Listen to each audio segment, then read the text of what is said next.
When Pat takes some questions, we might return to that, but it's quite timely that we're bringing the shout of Defence Minister Andrew Hastie. Andrew, good to see you. Thanks for your time this morning. So first of all, let's talk about these new unmanned aircraft just announced by the government. Your thoughts on that acquisition? I know your former government was working on it.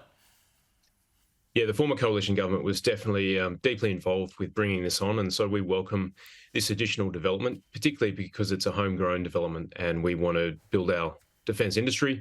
We also know that drones are a critical part of warfare going forward, and we need to have them as part of our own arsenal. But we need to go beyond just the Air Force. We need to have drones in Navy and Army, and we need low-cost drones as well, which are the sort of drones that are being used in Ukraine and elsewhere at the moment. Let's get to this stoush involving the Defence Minister. Andrew, basically at war with his own department, certainly not good for national security.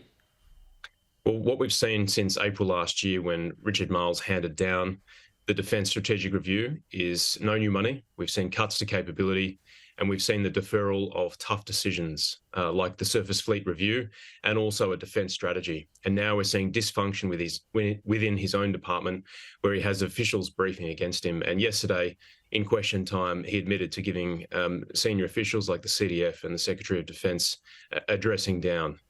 So he's got a problem. And it seems like he's also exercising his right to disconnect because he's got a massive pile of paperwork on his desk that needs actioning. And one of the issues within defence is that he's not moving fast enough. So he's got to up his game. He's got to lead, particularly because we're facing the most dangerous strategic circumstances since the end of the Second World War.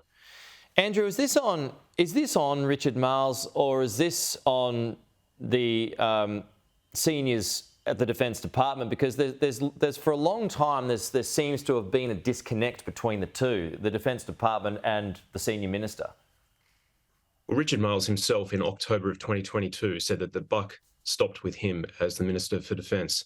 And it's my belief as well that the speed of the boss is the speed of the team. And Richard Marles is low speed and high drag. And that's why we're hearing whispers out of the Defence Department.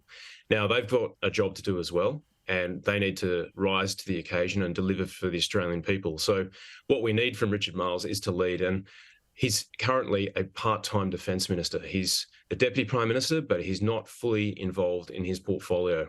And as a result, we're seeing delays, we're seeing paperwork piling up, and we're not getting what we need out of our Defence Minister. Well, how tenable is this, I mean, moving forward, Andrew? Because, you know, as we were told by Aspie this morning, Malcolm Davis was on the program, you know, we've potentially got war in the north in the next couple of years, talking China and Taiwan here. We've got two wars that are taking place at the moment. Meanwhile here, we've got a Defence Minister who is certainly not on the same team as senior officials at the Defence Department at the moment.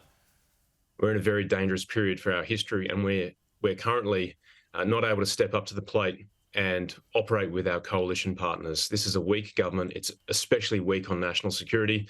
The Red Sea is posing all sorts of problems for global trade. We've always sent ships. Over the last 30 years, we've sent 57 vessels, and we couldn't even stump up a single frigate as part of the coalition. So I'm deeply concerned, and Richard Marles needs to lift his game, or he should move on. And Anthony Albanese should appoint someone who can get the job done. Andrew Hastie, thanks for getting up so early for us in the West. Appreciate it. I know it's going to be a hot day over there too, so take care. I'll talk to you soon. Always a pleasure.